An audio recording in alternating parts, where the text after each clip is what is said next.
After UAE-Israel deal, Kushner pushes other Arab states for more. White House advisor Jared Kushner travels to Bahrain and Saudi Arabia seeking more support for normalizing ties. After accompanying an Israeli delegation to the United Arab Emirates for historic normalization talks, White House advisor Jared Kushner set off on a tour of other Gulf capitals on Tuesday, looking for more Arab support.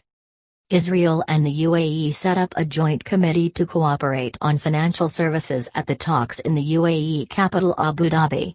Kushner, United States President Donald Trump's son-in-law, accompanied the Israeli delegation Monday on what was billed as the first Israeli commercial flight to the influential Gulf monarchy, which agreed in August to normalize relations with Israel. Israel exchanged embassies with neighbors Egypt and Jordan under peace deals decades ago. But until now, all other Arab states had demanded it first cede more land to the Palestinians, prompting criticism from stakeholders across the region. Palestinians have condemned the deal as a stab in the back by a major Arab player while they still lack a state of their own. Turkey threatened to suspend relations with the UAE after normalization was announced. Israel's arch-rival Iran has been scathing in its criticism.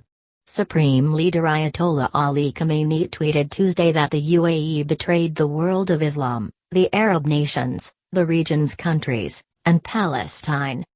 Kushner later flew to Bahrain and then Saudi Arabia and is expected also to visit Qatar. While no further officials made statements that suggested they would soon recognize Israel, in remarks reported by the UAE state news agency WAM, Kushner suggested other Arab states could follow quickly. Asked when the next would normalize ties with Israel, he was quoted as saying, "Let's hope it's months." Saudi Arabia allowed the El Al charter flight carrying Kushner and the Israelis to use its airspace, in spite of its public resistance to normalization.